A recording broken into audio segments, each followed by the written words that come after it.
My name's Ali Slater. I'm a coach at Clancy Briggs, and I'm part of the kind of group of coaches that delivers the Monday night sort of Team PAU Clancy Briggs online sessions.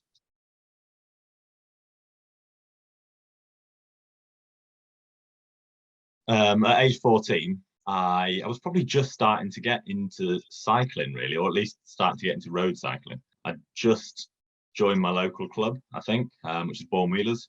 And I was starting to race at a local level. I was doing cyclocross, so I'd done a few local cyclocross races. And I think at some point that year, while I was still under 14, I think I did my first like national trophy cyclocross, but only really to test the water. I think someone in the club said, "Oh, there's a national trophy close by," and suggested that I should go along and just try it out and see what a national race was like. So I think I did that. But yeah, pretty low key. Like I certainly wasn't like a national level rider at that point.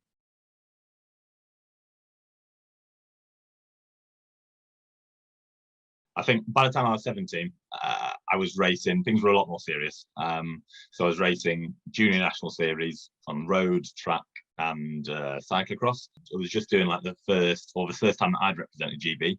So I was going out and doing some World Cup cyclocross races and European champs. And I think that was the first time that I got a chance to really represent Great Britain. So yeah, by 17, things were a lot more serious. I was racing. I was starting to think of maybe this is something that I'd like to do, a bit more full time and as a job. And I suppose between age 14, kind of getting there, it was just a steady progression, really. So at 14, I tried that first national trophy cyclocross, and it was a really kind of steady progression from then. I think I was lucky; we'd got some really good coaches in the local club that I was at, and they just kept encouraging me to try new stuff. So I tried cyclocross first, and then I think the next year I started doing a little bit of circuit racing, so some road stuff and a little bit of track. I think I remember racing at Welling, and I'm not sure if I did national track champs that year, but I did a couple of like little competitions just to start to get into it. And then really each year from then, I just kept kind of doing a little bit more. There was British Cycling; they had a talent team at that point, which was the kind of development pathway. There's a lad in my school actually he was part of that, but for BMX. And I remember seeing him in a jersey, in like a British Cycling jersey, and I remember that was pretty much all I wanted. I wanted the jersey just like he'd got. So I remember saying that to the person at the club that was coaching, and yeah, we just kind of went after that, really. So I started racing a few national competitions, and eventually did get selected, like got onto that kind of group. And it just went from there. Started doing races that I didn't even know existed, and yeah, kind of working up.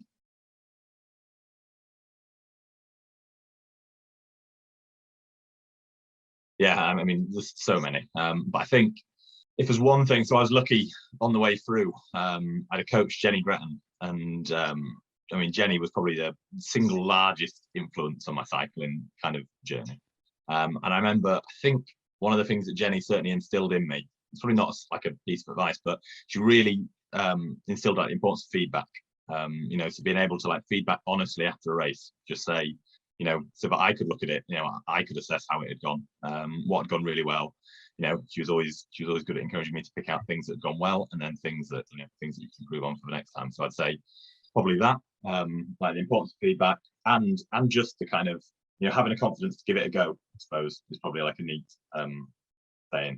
Like always to kind of to go into a bike race and try stuff. Go on the attack, try like different stuff.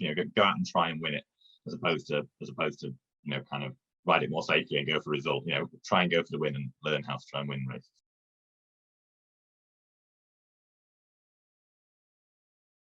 I've been fortunate enough to bump into so many, fantastic people throughout cycling. I guess starting off probably, so my local club, like Bourne Wheelers, there were some really, really good people. So we had a coach called Alison Lilly, and Alison probably was the person that got me into cycling. And she ran like the local kind of go ride, and she just took a bunch of youngsters out. Like, we went out and we started off in the field and we did some road rides and club rides. And so I think, Alison was like my first ever coach.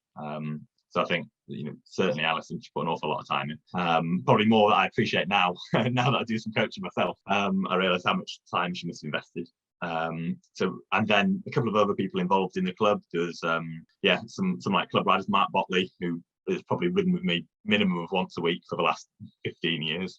And then Jenny Gretton. I mean, Jenny was a British cycling coach when I first met her, and to this day, Jenny was the best coach I think I've ever had.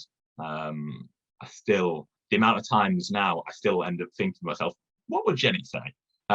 It stays with you, and I can't ever see a point where that voice won't come into my head. So I think Jenny Gretton for sure. And then, I mean, probably right at the end, like John Herity. So John was a manager of JLT, and I mean, anyone who's involved in cycling knows who John is. But I had a brilliant 3 years on John's teams, and I mean, I had an awful lot of fun. So I'd like to thank John for all of that.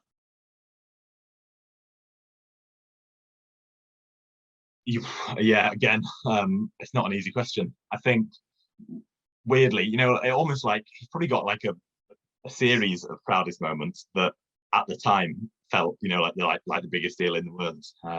So I think right when I was young, probably the first cross race I ever won, it would probably take a lot to beat the feeling of that. Like the first bike race actually. But then I suppose sitting at the end of it and looking all the way back, I won a race in France, like a UCI race in I think 2018, so right towards the end of the time that I was racing, and that was probably for me that was something I'd wanted to do for a long time. I'd been racing at like that kind of continental level for a while. I'd not won a UCI race, and not that I hadn't been close. It's just bike racing, isn't it? Like you end up riding for other people, or there's always someone else that gets in the way. But so probably to finally win that was a really nice feeling.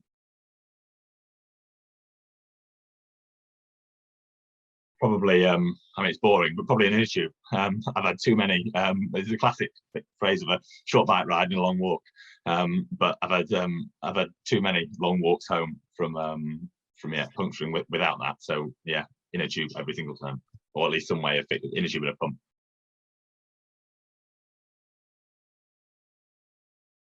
It'd probably be that piece of advice I remember from Jenny.